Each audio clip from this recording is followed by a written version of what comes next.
What is up guys? You are already watching Cinema is Life. ഇന്ന് ഞാൻ review ചെയ്യാൻ പോകുന്ന മൂവിയാണ് നാരായണൻ്റെ മൂന്നാൺമക്കൾ, directed by Sharan Venugopal, starring Suraj Venjaramoodu, Joju George and Alencier. ഈ മൂവിയുടെ ജോണർ എന്താണെന്ന് വെച്ചാൽ ഒരു ഫാമിലി ബേസ്ഡ് ഡ്രാമയാണ്. കുറേ ഫാമിലി ബേസ്ഡ് തീംസാണ് ഈ മൂവിക്കകത്ത് ടച്ച് ചെയ്തേക്കുന്നത്. ഫോർ എക്സാമ്പിൾ സിബ്ലിങ്സിൻ്റെ ഇടയ്ക്കുള്ള ഡൈനാമിക്സ്, അവരുടെ ഈഗോ പ്രോബ്ലംസും അവരുടെ ഇഷ്യൂസും, പിന്നെ കുടുംബസ്വത്തൊക്കെ വീതം വയ്ക്കുമ്പം സിബ്ലിങ്സിൻ്റെ ഇടയ്ക്ക് വരാൻ പോകുന്ന ഇഷ്യൂസും, പിന്നെ അതേസമയം ഒരു നിശ്ചിതമായ ഒരു സബ്ജക്റ്റ്, ഒരു ടാബു സബ്ജക്റ്റ് ഈ മൂവിക്കകത്ത് ടച്ച് ചെയ്തിട്ടുണ്ട്. അപ്പോൾ ഇങ്ങനെ കുറേ ഫാമിലി ബേസ്ഡ് സബ്ജക്ട്സ് ആണ് ഈ മൂവി ടച്ച് ചെയ്യുന്നത്. ഈ മൂവിയെ ഒന്ന് ഡിസ്ക്രൈബ് ചെയ്യുവാണെങ്കിൽ നമ്മുടെ എല്ലാവരുടെയും ലൈഫിലൊരു ഫ്രണ്ട് സർക്കിൾസൊക്കെ ഉണ്ടല്ലേ. അപ്പം എല്ലാ ഫ്രണ്ട് സർക്കിൾസിനും വേറെ വേറെ ഡിഫറെൻ്റ് ആയ പേഴ്സണാലിറ്റീസ് ഉള്ള ആൾക്കാരുണ്ട്. ഇതിൻ്റെ അകത്ത് സ്റ്റാൻഡ് ഔട്ട് ചെയ്യുന്ന ആൾക്കാരെന്ന് വെച്ചാൽ എക്സ്ട്രോവേർട്ടായ, ലൗഡായ, ഒത്തിരി ഓവർ ഫ്രണ്ട്ലി ആയ ആൾക്കാരാണ് ജനറലി പബ്ലിക്കിൽ സ്റ്റാൻഡ് ഔട്ട് ചെയ്യുന്നത്. പക്ഷേ അതേസമയം എല്ലാ ഫ്രണ്ട് ഗ്രൂപ്പിലും കാണും ഒന്നോ രണ്ടോ വെരി സോഫ്റ്റ് സ്പോക്കൺ, സൈലൻറ്റ്, ശാന്തമായിരിക്കുന്ന ആൾക്കാർ who are on good terms with everyone. അങ്ങനത്തെ ഒരു കാറ്റഗറിയിലാണ് നാരായണൻ്റെ മൂന്നാൺമക്കൾ. I will compare with it.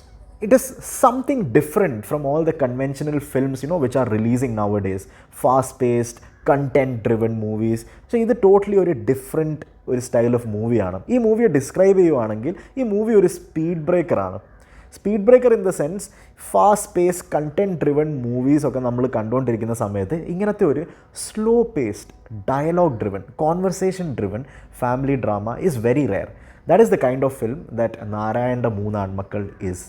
ഈ മൂവിയുടെ ആദ്യത്തെ ടോക്കിംഗ് പോയിൻ്റ് എന്ന് വെച്ചാൽ ഈ മൂവിയുടെ വ്യത്യസ്തമായ സ്റ്റൈലാണ്. നമ്മൾ ജനറലി ഈ കാലഘട്ടത്തിൽ കണ്ടുകൊണ്ടിരിക്കുന്ന മൂവീസ് എന്ന് വെച്ചാൽ ഹൈ ഇമ്പാക്റ്റ് മൂവീസാണ്. മിനിമം ടൈമിൽ മാക്സിമം ഇമ്പാക്റ്റ് ക്രിയേറ്റ് ചെയ്യണം. That can be through drama, that can be through action, thrill, suspense, all of that. പക്ഷേങ്കിൽ ഈ മൂവി സോർട്ട് ഓഫ് ഡിഫറെൻ്റ് ആണ്.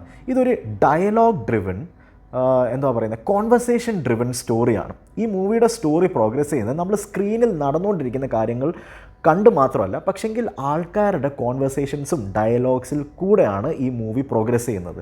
അപ്പോൾ അത് ചിലപ്പം സ്ലോ ആകാം, പക്ഷെങ്കിൽ it is try to replicate reality. For example, ഒരു ഡൈനിങ് ടേബിളിൻ്റെ ചുറ്റും ഇരുന്ന ഒരു ഫാമിലി ഡിന്നർ കഴിക്കുമ്പം എപ്പോഴും എല്ലാവരും സംസാരിക്കണമെന്നില്ല. ചിലപ്പം 2-3 പേര് സംസാരിക്കും, പിന്നെ ഒരു സൈലൻറ്റ് ഫേസ് വരും, എല്ലാവരും ഫുഡ് കഴിക്കും, പിന്നെ ഇങ്ങനെ കറീസൊക്കെ പാസ് ചെയ്യും, പിന്നെ അത് കഴിഞ്ഞ് പിന്നെയും ചിലപ്പം 2-3 പേരൊക്കെ എന്തെങ്കിലുമൊക്കെ ചോദിക്കും, സംസാരിക്കും.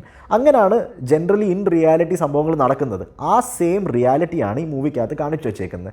ലോങ് കോൺവെർസേഷണൽ ഷോർട്സ് ആണ് ഈ മൂവിക്കകത്തുള്ളത്. ആ കോൺവെർസേഷൻസിൽ ത്രൂ ആണ് ഈ മൂവിയുടെ സ്റ്റോറി പ്രോഗ്രസ് ചെയ്യുന്നത്. ഇതൊരു നെഗറ്റീവും ആകാം, പോസിറ്റീവും ആകാം. നെഗറ്റീവ് ഇൻ ദ സെൻസ് കി we all are now use to fast pace content.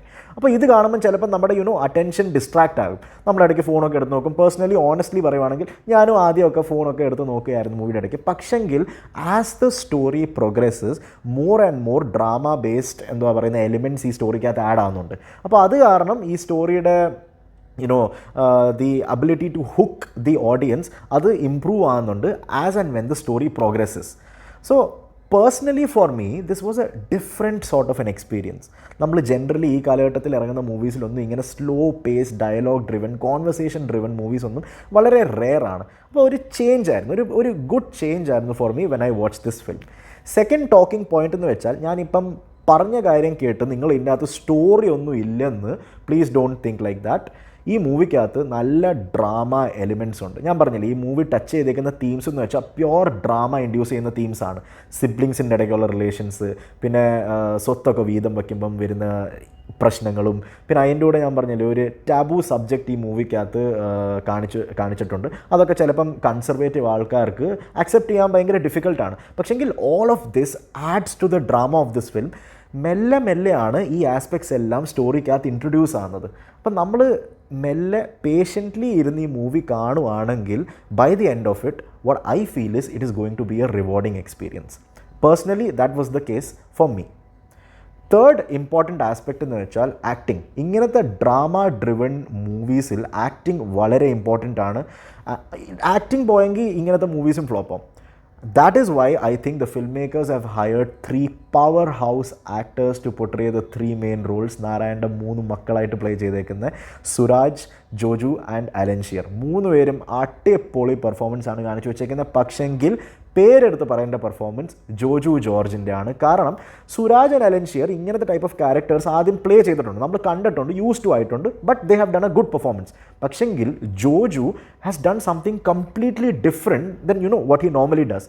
Generally പുള്ളിയുടെ ലാസ്റ്റ് ഫ്യൂ ഫിലിംസ് ഒരു 1-2 വർഷം മൂവീസൊക്കെ നോക്കുവാണെങ്കിൽ പുള്ളി പൊട്രേ ചെയ്തേക്കുന്ന റോൾസ് എന്ന് വെച്ചാൽ ഇങ്ങനെ മാച്ചോ, മാസ്, ഇൻറ്റൻസ് റോൾസാണ് പുള്ളി പൊട്രേ ചെയ്തേക്കുന്നത്. പക്ഷെങ്കിൽ ഈ മൂവിക്കകത്ത് പുള്ളി ഒരു നിഷ്കളങ്കമായ ഒരു ക്യാരക്ടറാണ് പൊട്രേ ചെയ്തേക്കുന്നത്. പക്ഷെങ്കിൽ ഇമോഷൻസൊക്കെ പൊട്രേ ചെയ്യാൻ നല്ല സ്കോപ്പുള്ള ഒരു ക്യാരക്ടറാണ്. അത് പുള്ളി അടിപൊളിയായിട്ട് ചെയ്തിട്ടുണ്ട്. പുള്ളിയുടെ ആ ഓവറോൾ പേഴ്സോണ വെച്ച് ഇങ്ങനത്തെ ഒരു നിഷ്കളങ്കമായ ഒരു ഇമോഷണൽ ക്യാരക്ടർ പൊട്രേ ചെയ്യാൻ പറ്റുന്നത് തന്നെ നല്ല അടിപൊളി. That's kudos to his acting skills. അതിൻ്റെ കൂടെ തന്നെ വേറെ ഒരു ആക്ട്രസ് ഉണ്ട് ഈ മൂവിക്കകത്ത്, ഗാർഗി അനന്തൻ. ആതിര എന്ന് പറയുന്ന ക്യാരക്ടർ പൊട്രേ ചെയ്തേക്കുന്ന ആക്ട്രസ്സാണ്. പുള്ളിക്കാരത്തെ ഞാൻ ആദ്യമായിട്ടാണ് കാണുന്നത്. She's done a really good job. So overall acting department ആണെങ്കിൽ ഈ മൂവിയുടെ acting is amazing, which adds to the emotional factor, the drama of this film. പിന്നെ ഇതിൻ്റെ കൂടെ ഈ മൂവിയുടെ ടെക്നിക്കൽ ആസ്പെക്ട്സ്, മൂവി ആയാലും മ്യൂസിക് ആയാലും സിനിമാറ്റോഗ്രാഫി ആയാലും ഇതെല്ലാം മൂവിയെ കോംപ്ലിമെൻറ്റ് ചെയ്തുകൊണ്ട് മുമ്പിലോട്ട് കൊണ്ടുപോകുന്ന ആയിട്ടുള്ള നല്ല ഡീസൻ്റ് ആയിട്ട് എല്ലാം പൊട്ടറി, പേരെടുത്ത് പറയേണ്ട ആവശ്യമില്ല, പക്ഷേ എല്ലാം ഡീസൻ്റ് ആണ്. സോ ഓവറോൾ നാരായണൻ്റെ മൂന്നാൺ മക്കൾ is a very slow and steady conversation driven drama. പക്ഷെങ്കിൽ സ്റ്റോറി പ്രോഗ്രസ് ചെയ്തുകൊണ്ടിരിക്കുമ്പം ഡ്രാമ എലിമെൻറ്റ്സ് കൂടുമായിരുന്നു, because of which it kept me interested, and by the end of it was a rewarding watch. It is something which is super different compared to what we generally see. നമ്മൾ generally കാണുന്ന movies compare വെച്ച് നോക്കുകയാണെങ്കിൽ ഒത്തിരി different ഒരു sort of മൂവിയാണ്. So that is why I would recommend you to check it out. It is streaming on Amazon Prime. I will be back for you guys with another review, another day. Till then, see you, take care, goodbye.